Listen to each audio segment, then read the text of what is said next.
Hey guys, welcome back to The Readers. I hope you are having an amazing day. Let's get right into the stories. The first one is an entitled People story. I still can't believe this actually happened, but here we are. 3 months ago, I was just another homeowner dealing with an annoying HOA. Today, I own every street in my former neighborhood, and the HOA doesn't exist anymore. Let me tell you how we got here. So, I'm a civil engineer by trade, which becomes important later. I specialize in land surveying and development projects, mostly commercial stuff, but some residential work too. I bought my house about 2 years ago in what seemed like a nice upper-middle-class development. The neighborhood was called The Preserve at something or other, one of those fancy names developers love. It was built in the late 2000s, right before everything went to hell in 2008. The house was perfect for what I needed. Good size, decent yard, and most importantly, a big driveway where I could park both my personal car and my work truck. The truck is a Ford F-250. Nothing crazy, just a clean white pickup with a ladder rack and some subtle lettering on the side for my consulting business. It's not like I was parking some beat-up construction vehicle or anything. This truck probably cost more than most of the cars in the neighborhood. Everything was fine for about a year and a half. I minded my own business, paid my HOA dues on time, kept my yard nice. The neighbors seemed decent enough. Then the HOA president started making rounds. This woman, let's call her the president since I'm not using names, was something else. Picture the most stereotypical HOA busybody you can imagine and multiply it by 10. She drove around the neighborhood in a golf cart with a clipboard looking for violations. I'm not kidding about the golf cart. She had this whole setup like she was patrolling a military base. The first time I really noticed her was when she stopped in front of my house while I was washing the truck in my driveway. She just sat there in her cart, writing something down and shaking her head. I waved, trying to be friendly, but she just drove off without acknowledging me.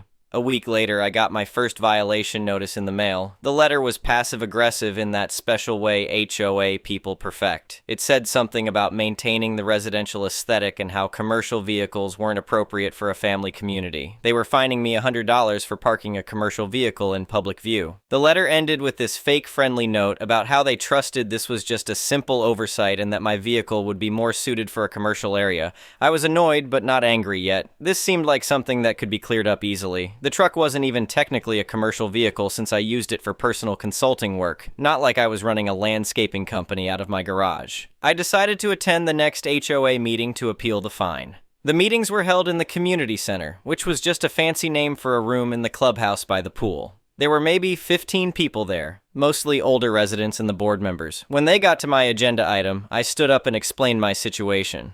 I pointed out that the truck was my personal vehicle, that it fit completely in my driveway, and that the bylaws seemed to be written for actual commercial vehicles like semi-trucks or delivery vans. I was polite and reasonable. The president listened to my whole explanation with this condescending smile. When I finished, she shuffled through some papers and cleared her throat. She said the board had reviewed the aesthetic impact of my vehicle and found it industrial in nature. According to her, it wasn't in keeping with the preserve's standards. The fine would stand, and if I didn't pay within 30 days, they'd add late fees and potentially place a lien on my property. A few other board members nodded along like they were making some brilliant legal decision. One guy even said something about property values and maintaining standards. I felt like I was in some bizarre courtroom where the judge had already made up their mind before hearing the case. I paid the fine because I didn't want to deal with liens and legal hassles, but I was pretty ticked off about the whole thing. The public humiliation at the meeting was almost worse than the money. These people acted like I was some kind of neighborhood menace for parking a clean work truck in my own driveway.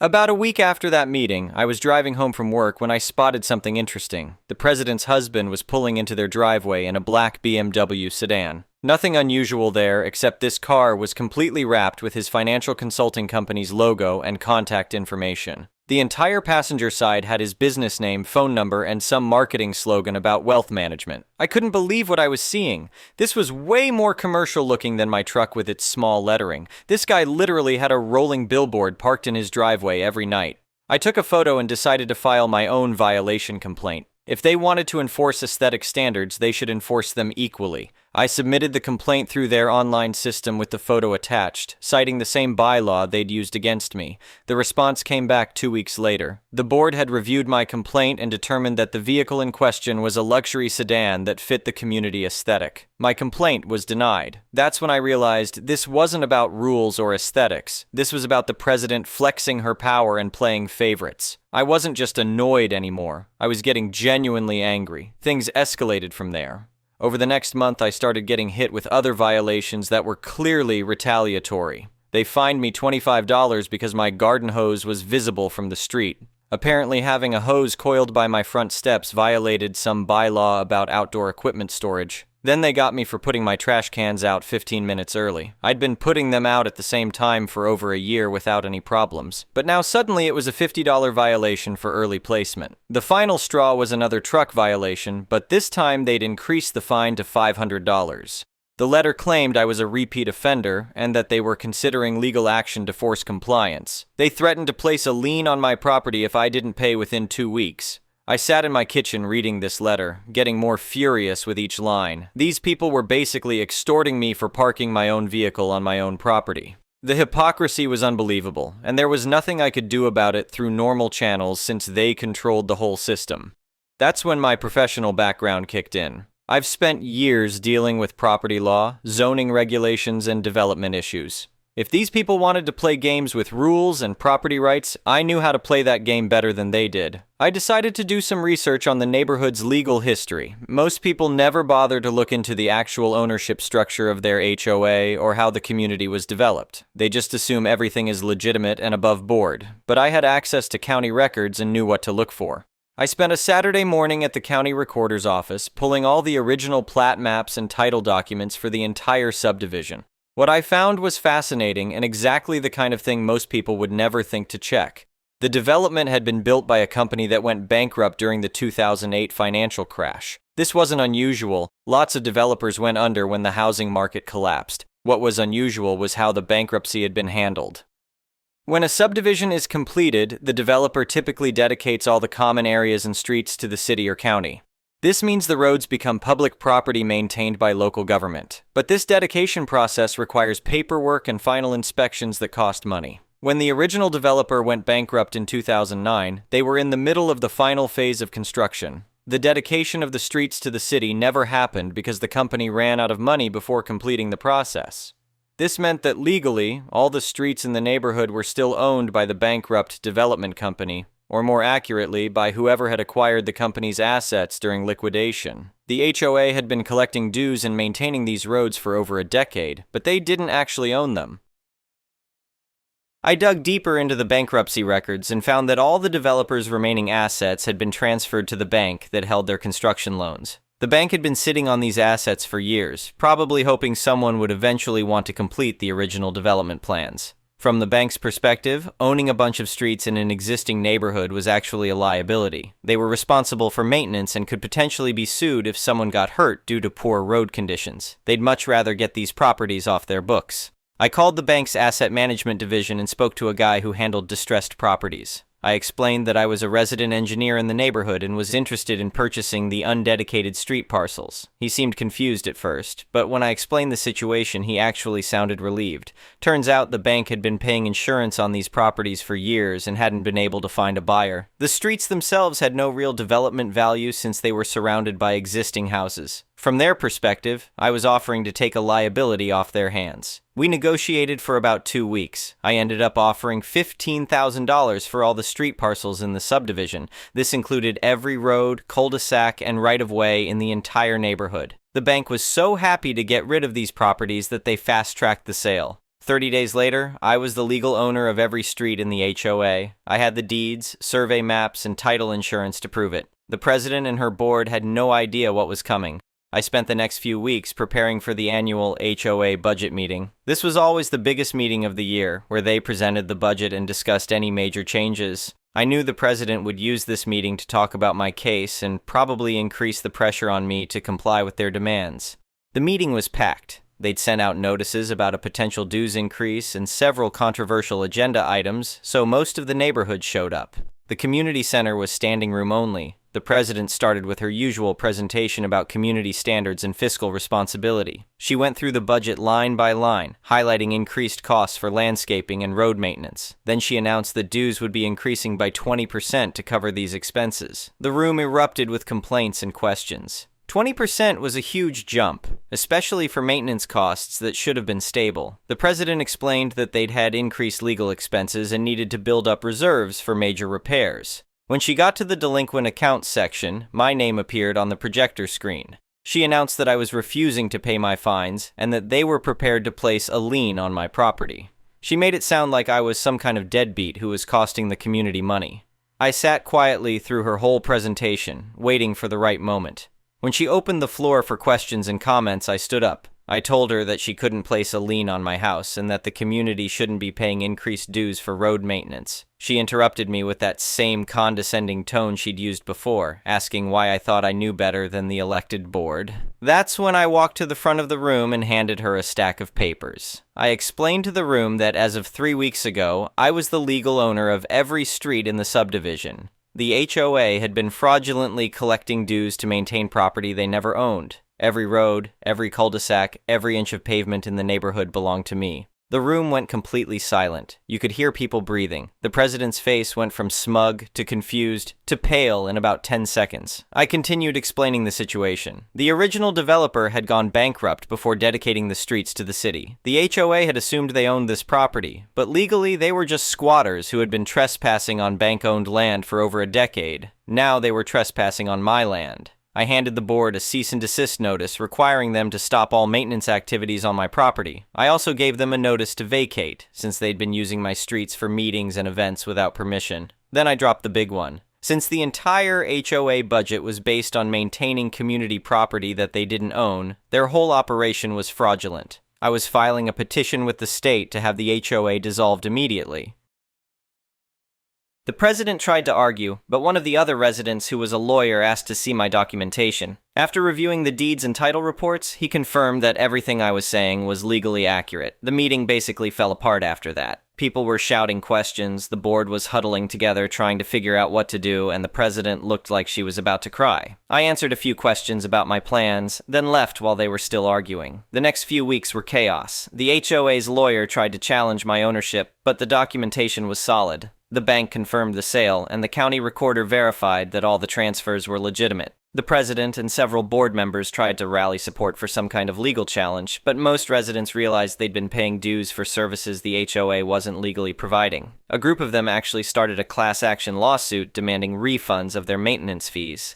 Faced with multiple lawsuits and the reality that their primary function was based on fraudulent premises, the HOA board voted to dissolve the organization. The whole thing collapsed within 2 months of my revelation. The president and her husband ended up selling their house and moving away. Turns out a lot of people in the neighborhood had issues with how she'd been running things, and once her power was gone, they weren't shy about expressing their opinions. As for me, I worked with the city engineering department to get the streets properly inspected and repaired. Since I owned them, I could authorize the work needed to bring them up to municipal standards. Once that was done, I donated the streets to the city, which meant they became public roads maintained by tax dollars instead of HOA dues. The whole process took about 6 months, but when it was finished, we had better roads, lower costs, and no more HOA drama. The old community sign at the entrance got replaced with a simple city street sign. I'm sitting in my driveway right now, looking at my truck parked exactly where it's always been. My neighbor, who's a veteran and has his own work vehicle, waves as he parks his truck in his driveway. We never have to worry about some busybody with a clipboard telling us what we can park on our own property. The best part is that without the HOA, property values in the neighborhood have actually gone up. Turns out buyers prefer not having to deal with arbitrary rules and power-hungry board members. Who would have thought? I kept all the documentation from this whole experience. Sometimes I pull out the deeds just to remind myself that for a few months I literally owned every street in a subdivision. It's probably the weirdest thing I'll ever legally own, but it was worth every penny to watch that meeting fall apart. The moral of the story is simple. If you're going to mess with someone's property rights, you better make sure you actually own what you're trying to control, and if you're going to pick a fight with an engineer, you better be prepared for them to research exactly what they're fighting about. Looking back, I probably could have just moved to a neighborhood without an HOA and saved myself a lot of trouble. But where's the fun in that? Besides, now I have the best story at every neighborhood barbecue. How many people can say they bought a street just to prove a point? The whole experience taught me a lot about how these community organizations actually work. Most people just assume the HOA knows what it's doing legally, but the truth is that many of them are run by volunteers who don't really understand property law. They operate on assumptions that might not be legally valid. In our case, the assumption that the HOA owned the streets had been wrong for over 10 years. Nobody bothered to check because it seemed obvious. The developer built the roads, so the community must own them, right? Wrong. Without proper dedication paperwork, those roads were in legal limbo all along. I've actually been contacted by residents in other HOA communities who found similar issues with their developments. Apparently, this kind of incomplete dedication process happened fairly often during the housing boom and bust. Some people are discovering that their HOA has been maintaining property they don't legally control. The president probably thought she was protecting property values and community standards when she started targeting my truck. In reality, she was creating a liability that ultimately destroyed the entire organization. If she'd just left me alone, the HOA might still exist today. But I'm not complaining about how things worked out. The neighborhood is quieter now, the roads are better maintained, and nobody has to deal with arbitrary enforcement of vague aesthetic standards. Sometimes the best solution to bad governance is no governance at all.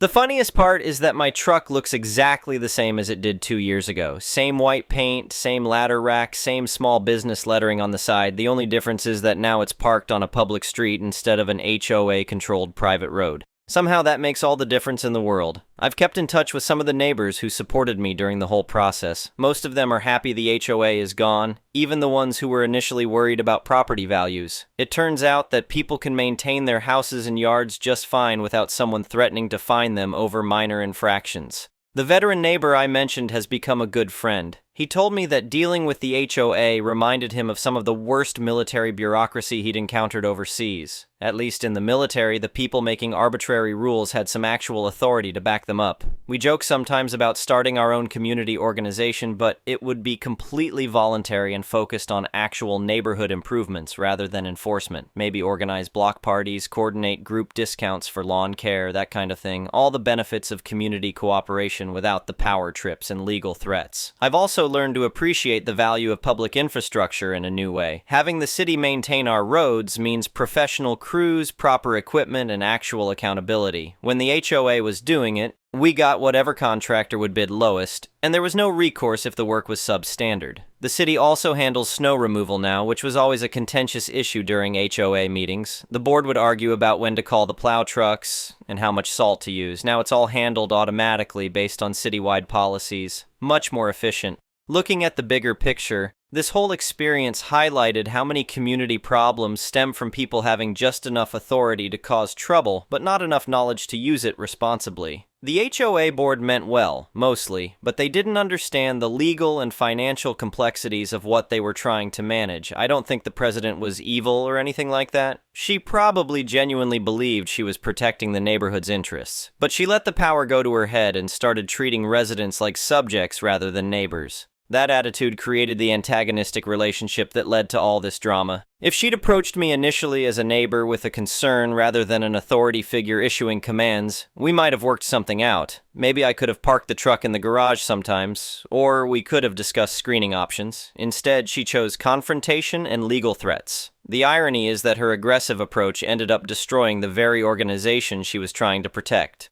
If the goal was maintaining community standards, eliminating the HOA entirely seems like the opposite of success. But sometimes people get so focused on winning individual battles that they lose sight of the larger war. I've been asked whether I regret buying the streets or if I think I went too far. Honestly, no regrets at all. The HOA created this situation through their own overreach and hypocrisy. I just used the tools available to me to resolve it permanently. The $15,000 I spent on the street purchase was probably less than what I would have paid in legal fees fighting the HOA through normal channels. And this way, I got a definitive resolution rather than an ongoing conflict. Money well spent, in my opinion. Plus, I learned a lot about real estate law and municipal government processes that have actually helped me in my professional work. Understanding how subdivisions are developed and dedicated has given me insights that benefit my consulting clients. So it was educational as well as personally satisfying. The story has gotten around to other professionals in my field, and I've become something of a local legend among civil engineers and land surveyors. Everyone loves a good story about someone using technical knowledge to solve a practical problem. It's like engineering applied to neighborhood politics. I've been invited to speak at a few professional association meetings about property research and due diligence. The HOA situation makes a great case study for why you should always verify ownership claims rather than assuming they're accurate. You never know what interesting discoveries you might make. The broader lesson, I think, is that knowledge really is power. The HOA board operated under the assumption that residents wouldn't challenge their authority or investigate their legal basis for that authority. Most people don't have the background or resources to do that kind of research. But in today's world, a lot of information is publicly available if you know where to look and how to interpret it. County records, court documents, corporate filings, it's all out there for people who are willing to do the work. Sometimes a few hours of research can reveal surprising truths about situations that seem straightforward. The president probably never imagined that anyone would actually investigate the HOA's legal foundation. Why would they? It was an established community organization that had been operating for years. But established doesn't always mean legitimate, especially when complex legal processes are involved. I think this experience changed how I approach all kinds of official claims and institutional authority. Now I'm much more likely to ask questions and verify information rather than just accepting what I'm told. Not because I'm paranoid, but because I've seen how wrong official-sounding claims can be. The neighborhood is definitely a different place now. Without the HOA drama, people are more relaxed and friendly. There's less tension about minor property maintenance issues, and neighbors are more likely to work things out directly rather than filing complaints with some board. We still have community events and social gatherings, they're just organized informally by whoever wants to take the initiative. Last month, someone organized a street fair that was much more successful than any of the HOA's official events ever were. Turns out people are more enthusiastic when they're participating voluntarily rather than being assessed fees for activities they didn't request. The property values concerned turned out to be completely unfounded. If anything, houses in our neighborhood are selling faster and for higher prices than comparable properties in nearby HOA communities. Buyers appreciate not having to deal with architectural review committees and monthly dues. I've kept the original violation notices as souvenirs. Sometimes I look at them and remember how frustrated I felt when this all started. It's hard to believe that a $100 fine for parking a truck in my own driveway eventually led to me owning every street in the subdivision. Life takes some weird turns sometimes. The best part is that the solution was permanent. When you fight an HOA through normal channels, you might win your specific case, but the underlying power structure remains intact. They can always find new ways to cause problems. By addressing the fundamental legal issues, I eliminated the source of the problem rather than just treating the symptoms. I still drive past the old community sign location sometimes. The new city street sign is much simpler and more practical. No fancy fonts or marketing slogans, just clear information about where you are. In many ways, that captures the difference between HOA governance and municipal governance. Less pretense, more actual function. The whole experience reinforced my belief that the best solutions are often the simplest ones, even if they require some creativity to implement. Everyone was focused on fighting within the HOA system, but the real answer was to step outside that system entirely and address the underlying problem. I've recommended this approach to other people dealing with similar HOA issues, though obviously not everyone has the professional background to do this kind of property research. But the general principle applies to a lot of situations. Sometimes the best way to win a game is to change the rules rather than playing by the existing ones. The president's final HOA meeting was particularly satisfying to remember. Watching her realize that all her authority was based on a legal fiction that had just been exposed was worth every hour I spent researching property records. Power that's built on false assumptions tends to collapse pretty quickly when those assumptions are challenged. I wonder sometimes what happened to her after she moved away. Hopefully, she learned something from the experience about the importance of understanding what you're actually responsible for before trying to exercise authority over others. But knowing human nature, she probably just found another community organization to micromanage. The neighbor relationships have been the best part of the whole outcome. Without the artificial tension created by HOA enforcement, people interact much more naturally. Kids play in the streets without anyone worrying about violating common area usage policies. Neighbors borrow tools and help each other with projects without fear that someone might file a complaint about temporary storage violations. It's funny how removing one layer of bureaucracy can change the whole character of a community. We still have the same houses, the same people, the same physical environment. But without the constant threat of fines and violations, everyone is more relaxed and neighborly. I've become the unofficial neighborhood historian now, since I have all the original development documents and property records. People ask me questions about easements, property lines, and municipal services. It's nice to be able to help with practical information rather than arbitrary rule enforcement. The city engineers who worked on the street dedication process told me it was one of the most unusual projects they'd ever handled. Usually, developers donate streets to the city as part of the original construction process. Having a private citizen buy undedicated streets just to donate them to the city was apparently unprecedented in their experience. But they appreciated the professional quality of my documentation and the fact that I'd already had the necessary inspections and repairs completed before starting the dedication process. It made their job much easier and ensured the streets met municipal standards from day one. The whole timeline from my first violation notice to the final dissolution of the HOA was less than a year. That's pretty fast for what was essentially a complete restructuring of how our neighborhood was governed. Most HOA disputes drag on for years without any definitive resolution. I think the speed of the resolution helped minimize the long-term damage to neighbor relationships. If we'd been fighting in court for years, it would have created permanent divisions in the community. By resolving everything quickly and decisively, people were able to move on and focus on more positive things. The legal precedent might be interesting too. I'm not aware of other cases where someone dissolved an HOA by purchasing the infrastructure it claimed to manage, but given how many subdivisions were developed during the housing boom with incomplete or improper dedication processes, there might be other communities with similar vulnerabilities. I've been contacted by a few lawyers who specialize in HOA law, asking about the details of my case. Apparently, there's growing interest in using property law challenges to address HOA overreach. My situation might have opened up new strategies for residents dealing with abusive community associations. The documentation requirements were definitely the most challenging part of the whole process. Making sure all the deeds, surveys, and title transfers were legally bulletproof took a lot of coordination with lawyers, title companies, and county offices. But having that solid legal foundation was essential for everything that followed. I probably spent 40 hours total on research, documentation, and legal coordination. That might sound like a lot, but it's much less time than most people spend fighting HOA violations through appeals and hearings. And the results were much more comprehensive and permanent. The bank's cooperation was crucial to making everything work smoothly. If they'd been difficult about the sale or tried to get a higher price, the whole strategy might not have been feasible. But they genuinely wanted to get these properties off their books and were willing to work with me to make it happen quickly. I've learned a lot about how banks handle distressed assets and unusual property types. Real estate that doesn't fit normal categories like orphaned subdivision streets can sit in bank portfolios for decades because nobody knows what to do with them. Sometimes creative approaches can benefit everyone involved. The title insurance was particularly important because of the complex ownership history. Making sure there were no competing claims or unresolved liens took extra due diligence, but it was worth the effort to have clean title to all the properties.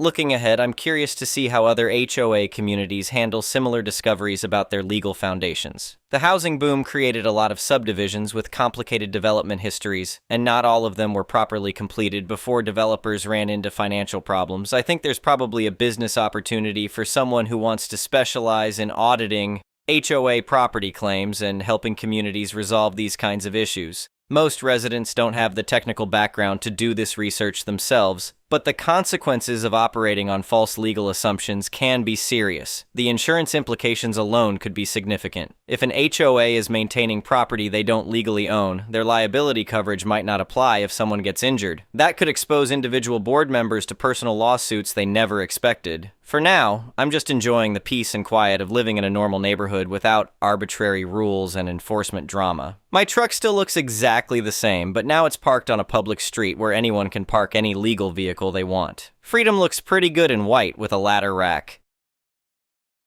The irony isn't lost on me that the president's attempt to control one small aspect of neighborhood aesthetics ended up eliminating all HOA control over everything. Sometimes when you try to grab too much power, you end up losing what you already had. That's probably a lesson that applies to more than just community associations. I keep the original deeds to the streets in my safe, along with all the other documentation from this adventure. They're probably the most unusual property records I'll ever own, but they represent something important about knowing your rights and being willing to defend them creatively when necessary. The whole experience has made me much more aware of the legal complexity underlying things that seem simple on the surface: community governance, property rights, municipal services. These all involve intricate relationships between different levels of authority and legal responsibility. Understanding those relationships can reveal opportunities that aren't obvious at first glance, but mostly it's just nice to live somewhere that feels like an actual neighborhood again rather than a private club with too many rules. That's probably worth more than any property value increase or legal victory. Sometimes the best revenge really is just living well, especially when you're doing it on streets you used to own. The next one is a malicious compliance story. 10Y ago, I worked under a manager who could best be described as old school, old battle axe. It was an HR office. I do not work in HR anymore, and this is probably why. I was an intern starting a white-collar HR corporate job after 10Y of blue-collar work. I was excited to be in a climate-controlled office. I dreamed for years for this and put myself through university by my bootstrap. I would do anything for air-conditioned office. I just broke my back a year prior and had a difficult time finishing my final year. She was known across the office for being impossible to please and for running through staff faster than the copier toner. Nobody lasted more than a year, I was told. From my first day, I was on her radar. I make occasional typing mistakes because of medication I was on that affects short-term memory. I always ran spell check and proofed my work carefully, but she treated every minor error like a personal failure. She would scold me for the smallest things. Once she gave me an hour-long lecture about professionalism because I wore a blue shirt instead of a white one. I wore a sweater to a client meeting because their thermostat was broken and it was 20°C outside. I got shouted at by my supervisor for wearing the sweater harder than I did on any work site. Every day felt like inhaling glass shards. Then came the instruction that broke the camel's back. She told me I needed to deliver a daily oral report on every client file I managed. These weren't short updates. She expected me to know every number, every email, every call from memory, word for word what was said. If I even got one word out of the transcript off, I was not fit to be there. She said, "From the moment the sun rises on this office to the moment it sets, you are to report everything that happens in these reports." She knew I had a memory-related disability from a past concussion. She knew it would overwhelm me, so I decided to take her words literally. That night, I opened Excel and began logging everything. Every keystroke. I wrote it all down. I even practiced my delivery so I could recite it perfectly. The next morning, when she called me into her office, I began, walked from my car to the building, opened the office door with my right hand, moderate pressure, entered the building, greeted the receptionist, made a coffee in the Keurig for 25 seconds, sat at my desk, adjusted my chair, started computer, open Excel, began typing reports, ensuring keyboard sound remained within acceptable volume to avoid disturbing senior management arriving 45 minutes after 9 a.m. I continued like that for almost the entire hour, uninterrupted. She tried to interrupt, but I reminded her gently that I was reporting everything that happens. When it was over, she just stared at me.